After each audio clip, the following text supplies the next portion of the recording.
निवडणुकीनंतर राहुल गांधी निवडणूक आयोगावर बेछूट आरोप करत असतात. आता ते नेहमीच झालंय आणि या संदर्भात ते ज्या प्रेस कॉन्फरन्स घेतात त्याकडे मनोरंजन म्हणून पाहण्याची सवय त्यांच्या पक्षातल्या अन्य पक्षातल्या लोकांना आणि त्यांच्या मतदारांना सुद्धा झालीय. सध्या संसदेचं हिवाळी अधिवेशन सुरू आहे आणि या अधिवेशनात मतचोरी, निवडणूक आयोगाची SIR मोहीम यावरून वादळी चर्चा सध्या पाहायला मिळते. नुकतंच विरोधी पक्षनेते राहुल गांधी आणि केंद्रीय गृहमंत्री अमित शहा यांच्यामध्ये वोट चोरीच्या मुद्द्यावरून खडाजंगी झाली. अमित शहा बोलत असताना राहुल गांधी मध्येच उभे राहिले, त्यांना थांबवलं आणि त्यांना थेट आव्हान दिलं. स्पीकर सर, मेरा कल एक सवाल था जो हिंदुस्तान के इतिहास में पहली बार डिसीजन लिया गया कि इलेक्शन कमीशन को, इलेक्शन कमिश्नर्स को फुल नहीं फुल इम्यूनिटी दी जाएगी. ठीक है, ये है ना, इसका जवाब इसका पीठ में खत्म नहीं किया सर. इसके पीछे जो थिंकिंग थी वो हमें सबसे पहले बताएं. ठीक है. दूसरी बात, नहीं हरियाणा की जहां इन्होंने बात की, इन्होंने एक उदाहरण लिया, वहां पर अनेक उदाहरण हैं. वो भी आपने दिया था ना, 19 वो भी आपने दिया था, इसलिए दिया वो भी. 19 लाख वहां पे फेक लोग, वो उदाहरण आपने दिया था, इसलिए उसका जवाब दिया. और ये भी हमें बता दीजिए, actually let us have a debate on my press conference. Let us go. Let us have very good idea. Let us have a debate on my press conferences. Amit Shah ji, I challenge you to have a debate on the 3 press conferences. Please. ठीक है, बैठ जाइए. Please बैठ जाइए. माननीय, please माननीय, आपने बात की थी, प्लीज. ये डिबेट ही तो चल रही है. उत्तर प्रदेश में और हरियाणा में दोनों चुनाव में वोट कैसे दे रहे हैं? प्लीज ये भी जवाब दे दीजिए. माननीय गृहमंत्री जी. मान्यवर, पहली बात मैं स्पष्ट करना चाहता हूं, मैं 30 साल से विधानसभा और संसद में जनप्रतिनिधि के रूप में चुनकर आता हूं. मुझे लंबा अनुभव है संसदीय प्रणाली का. विपक्ष के नेता महोदय कहते हैं कि पहले मेरी बात का आप जवाब दीजिए, मैं सुनना चाहता हूं. आपकी मुनसफी से संसद नहीं चलेगी. मेरे आप बोलने का क्रम मैं तय करूंगा. इस तरह से नहीं चलेगी संसद. मान्यवर, उनको धैर्य रखना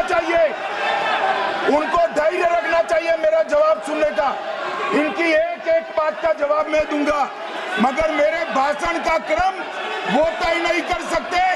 मैं करूंगा क्योंकि मैं बोल रहा हूं. मान्यवर, खरं तर सगळ्यांनी राहुल गांधींचे आभारच मानायला हवेत, कारण त्यांनी सातत्याने मतचोरीचा मुद्दा लावून धरला नसता आणि निवडणूक आयोगावर सातत्याने आरोप केले नसते तर देशात स्पेशल इंटेन्सिव्ह रिव्हिजन अर्थात SIR मोहीम ही सुरूच झाली नसती.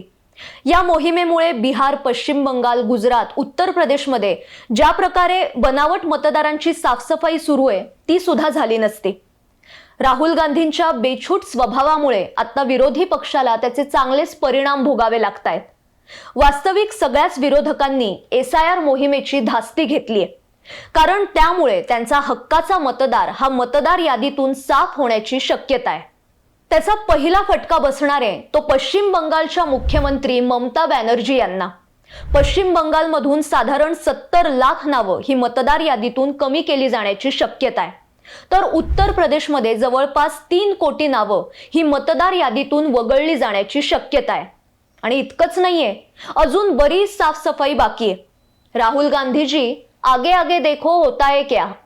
संसदेत राहुल गांधींच्या आव्हानाला अमित शहांनी जे उत्तर दिलं ते ऐकून राहुल गांधींची बोलतीच बंद झाली. यावेळी अमित शहांनी नेहरू गांधींच्या काळात 3 वेळा मतचोरी झाल्याच्या घटना सविस्तरपणे सांगितल्या. मान्यवर, वोट चोरी का कोहराम बचा.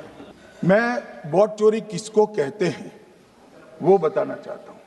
वोट चोरी के 3 आयाम हैं. एक तो मतदाता नहीं है, मतलब योग्यता नहीं है, और आप वोटर बन जाते हो तो वोट चोरी माना जाएगा. दूसरा, आप गलत प्रकार से चुनाव जीतते हो तो वोट चोरी माना जाएगा. और तीसरा, जनादेश को डिफाई करते हो, मतलब वोट के विपरीत आप कोई पद प्राप्त कर लेते हो तो भी एक प्रकार से वोट चोरी होता है. अरे सुनो ना, क्यों जल्दबाजी करते हो मानिकम? क्यों अब मैं 3 वोट चोरी की घटनाएं बताना चाहता हूं। सबसे पहली घटना हुई आजादी के बाद देश का प्रधानमंत्री तय करना था। तय कौन करना था? तो उस वक्त के जितने प्रांत थे इसके कांग्रेस के अध्यक्षों ने, उनके एक एक वोट से तय होना था। अब 28 वोट श्री सरदार पटेल को मिले और 2 वोट जवाहरलाल नेहरू जी को मिले।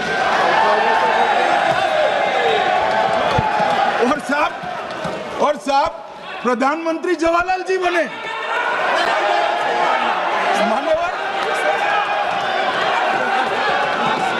मान्यवर से बैठिए।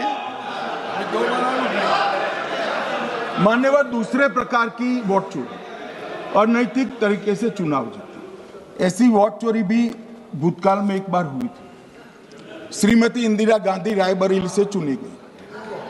इलाहाबाद हाईकोर्ट में श्री राजनारायण पहुंचे कि चुनाव नियमों के अनुसार नहीं हुआ। इलाहाबाद हाईकोर्ट ने ये तय कर दिया कि श्रीमती गांधी ने उचित तरीके से चुनाव नहीं जीता है, हम इसको रद्द कर दें। मान्यवर ये भी वोट चोरी थी, बहुत बड़ी वोट चोरी थी।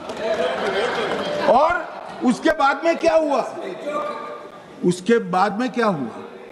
उसके बाद में वो वोट चोरी को ढकने के लिए संसद में कानून लाया कि प्रधानमंत्री के खिलाफ कोई केस ही नहीं हो सकता। मैं विपक्ष के नेता को कहना चाहता हूं, इम्यूनिटी की बात आप चुनाव आयोग की पूछ रहे हैं, इसका तो मैं जवाब दूंगा, इम्यूनिटी का। मगर ये इम्यूनिटी जो श्रीमती गांधी ने दी थी, इसके लिए आपका क्या कहना है? और उन्होंने तो स्वयं के लिए ले ली। मान्यवर उनका आरोप है कि सरकार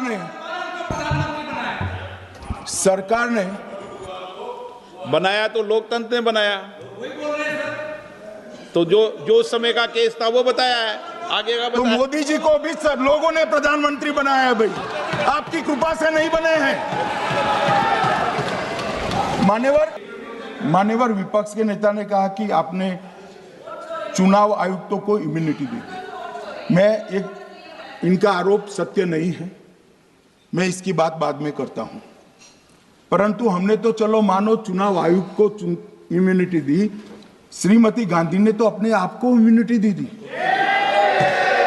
और फिर जब ये संवैधानिक सुधार के वायरस चैलेंज हुए तो वो केस जीतने के लिए 2, 3 और 4 नंबर के सर्वोच्च न्यायालय के जज को बाईपास कर चौथे नंबर के जज को चीफ जस्टिस बनाया और वहां केस भी जीत लिया।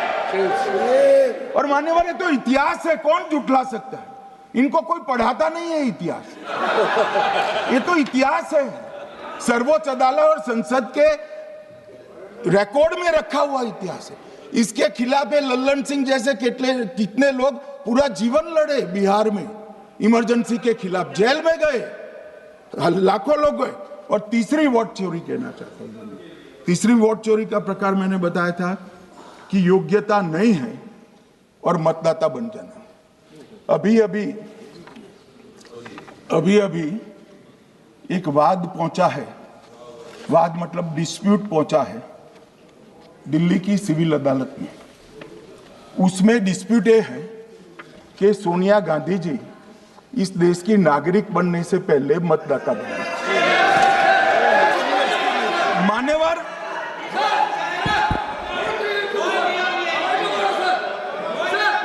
मान्यवर, मैंने इतना ही कहा है कि अदालत में केस चल रहा है जो फैक्चुअल है।